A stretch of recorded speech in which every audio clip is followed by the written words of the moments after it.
Thank you, Mark. Thanks to all of the mayors who are here. There's some 80 mayors from across the nation, Republican, Democrat, Independent.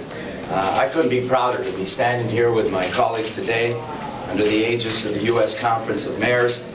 I'd like to recognize our fellow chairs for the mayors for the Freedom to Marry, beginning with the great mayor from Boston, Mayor Menino, who presided over the very first marriages in the nation.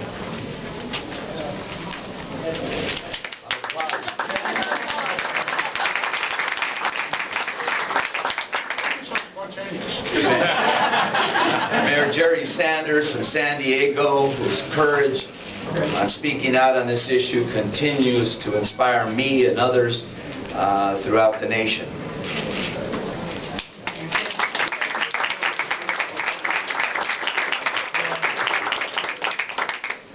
Mayor Annise Parker of Houston embodies the leadership and passion that have brought us here today.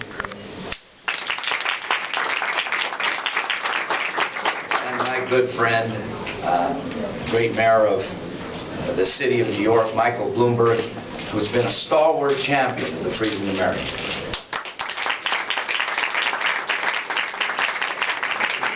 I'd like to acknowledge Marilyn Strickland from Tacoma, Washington, Mayor Bill Finch from Bridgeport, Connecticut, Mayor Pedro Segarra from Hartford, Connecticut, Mayor Joy Cooper from Hallandale Beach, Florida, Mayor Elizabeth Tisdall from Evanston, Illinois, Mayor Jeff Slavin from Somerset, Maryland, Mayor Seti Warren from Newton, Massachusetts, Mayor Paul Soglin from Madison, Wisconsin, Mayor Laura Friedman from Glendale, California, Mayor John Callahan from Bethlehem, Pennsylvania, Mayor Sam Adams of Portland, Oregon, and Mayor Craig Cates of Key West, Florida, and the Mayor of Philadelphia, Mayor Michael Nutter, and Rahm Emanuel, the Mayor of Chicago, has also signed on to this but had to get back for a snowstorm. I'd also like to thank Evan Wolfson,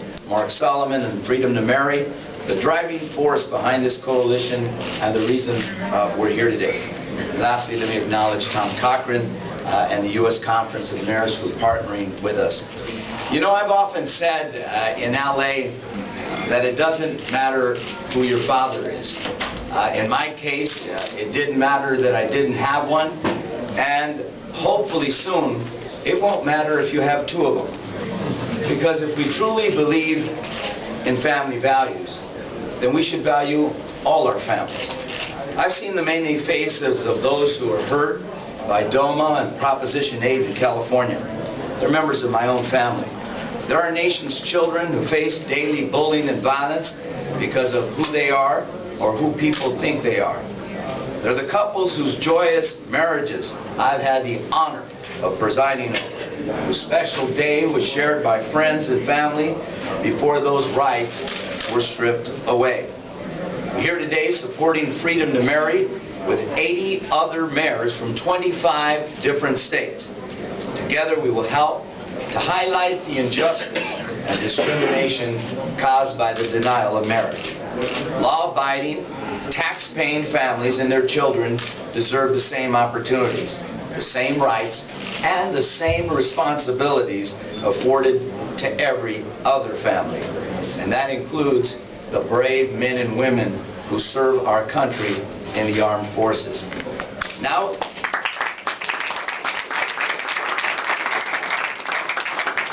is the time to take action. We hope other mayors will sign the pledge and join mayors for the Freedom to Marry. The more support we build in our cities and states, the stronger case we can make for extending the freedom to marry to loving couples no matter where they live. Help me in welcoming Mayor Michael Bloomberg from the great city of New York. Thank you, and good morning to everyone. It is my honor to stand with Mayor Villaraigosa and all of the other great mayors from around this country in support of a civil right whose time has certainly come. That civil right is the right to marry. My fellow mayors understand that welcoming committed gay couples to the rights and responsibility of marriage isn't just the right thing to do, it is also the smart thing to do for the diverse, dynamic, forward-looking cities that we are all working to build. And I encourage more mayors to join us, because throughout American history, it has been the cities that have led the march to freedom, and I believe that the cities of America can do that again with marriage equality. For those who say it's just a mountain too high, for those who say keep dreaming, let me just tell you a little bit about what we've accomplished in New York. The idea that gay and lesbian couples would be able to marry was almost unthinkable in New York City just a few years ago. But we made it a reality by bringing together Republicans and Democrats. And that's exactly how it should be, because marriage equality is not a partisan issue. Liberals have always opposed discrimination against group identity, and conservatives have always cherished individual freedoms and strong family values. So marriage equality is consistent with both philosophies. On average, in New York City, 700 gay and lesbian couples are now getting married at the city clerk's offices in New York City every month. That means every month, hundreds of more parents and children are gaining the economic stability and protections that come with being a formal family unit. And New York City is gaining as well. Every wedding is a celebration that generates money for our restaurants, banquet halls, caterers, and other small businesses. And with many couples and guests traveling to New York City from other states and countries, our hotels and tourist attractions benefit as well. As the mayor of the largest city and the largest state in the Union to have guaranteed marriage equality, let me tell you, the freedom to marry has only made New York stronger. Now, New Yorkers, I'm proud to say, have always been at the forefront of movements to tear down barriers and expand opportunity. And so we've taken great pride in being among the first to guarantee marriage equality. But this issue isn't about one state's traditions and values. It's about our country's traditions and values. There is just no basis in our Constitution or in our civic values to exclude one class of couples from a government license. When two people commit their lives to one another, government has no business standing in the way. And more people from around the country of all political stripes increasingly believe this to be true. In fact, young people increasingly view marriage equality in much the same way as young people of the 1960s viewed civil rights.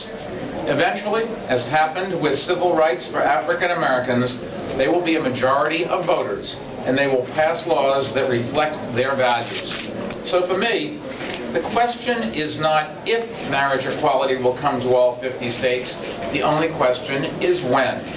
And with America's mayors standing up for what is right for their cities, I believe that day will come sooner than most people think.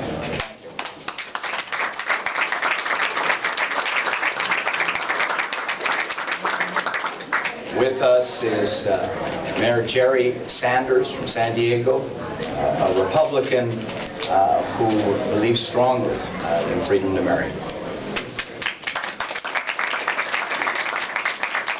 Thank you very much, and I'm proud to be here today to stand with many fellow mayors to announce the creation of this coalition. Some of you may know that I didn't always support the right to marry, but like many people, my position has evolved. Several years ago, I believed that civil unions were fair. The irony is, I held this mistaken view, even though my oldest daughter, Lisa, is a lesbian. But I was wrong. Fairness means giving people the same rights and freedoms as everybody else.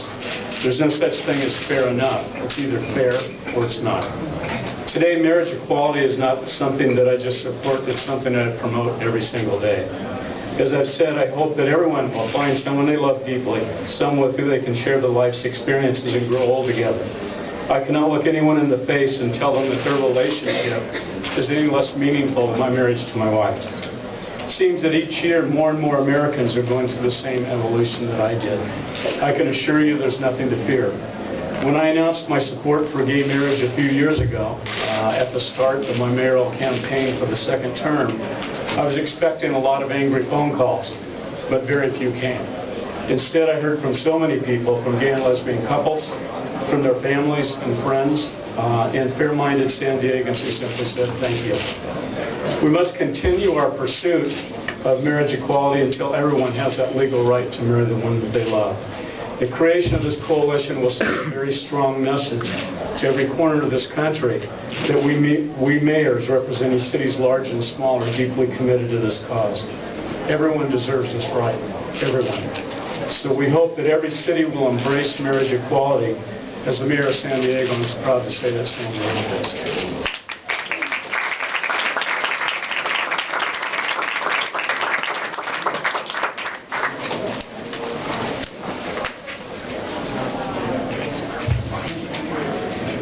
With us as well is a woman who has signed on to this measure from the great city of Houston, Annise Parker.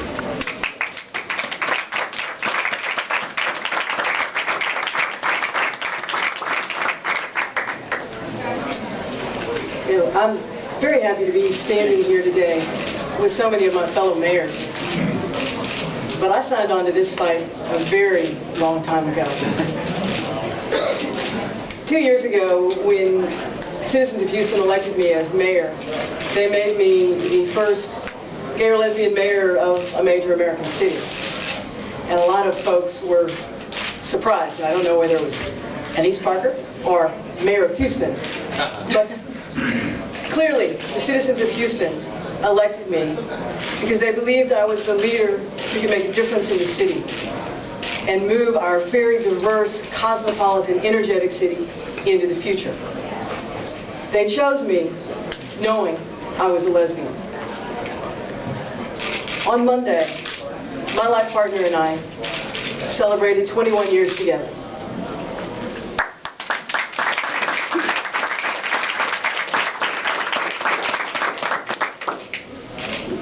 We have a 35-year-old son who was 16 and living on the streets of Houston when he came to our home because he had been thrown out of his family. We have 2 adopted daughters who are now 16 and 21 that we adopted after they spent 5 years in foster care in the state of Texas with very few prospects of a loving, stable home. We had to navigate the adoption where I adopted in Houston, and we had to go to another city in Texas and in a back door of a courthouse for the second parent adoption.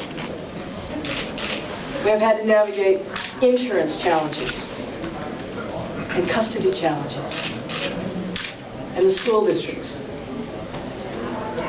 One simple change would have made a tremendous difference in the lives of my family and truly the lives of millions of Americans. And that is access to the rights and privileges of marriage.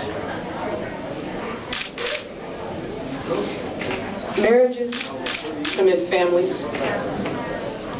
Families build neighborhoods. Strong neighborhoods create strong communities. Strong communities make strong cities. And cities are the backbone of America. By standing up for the freedom to marry, by standing up for my family, by telling my family and my kids that they are not second-class Americans, we can build a stronger America and a stronger future for all of us. I'm so happy to be standing with all of you, gentlemen.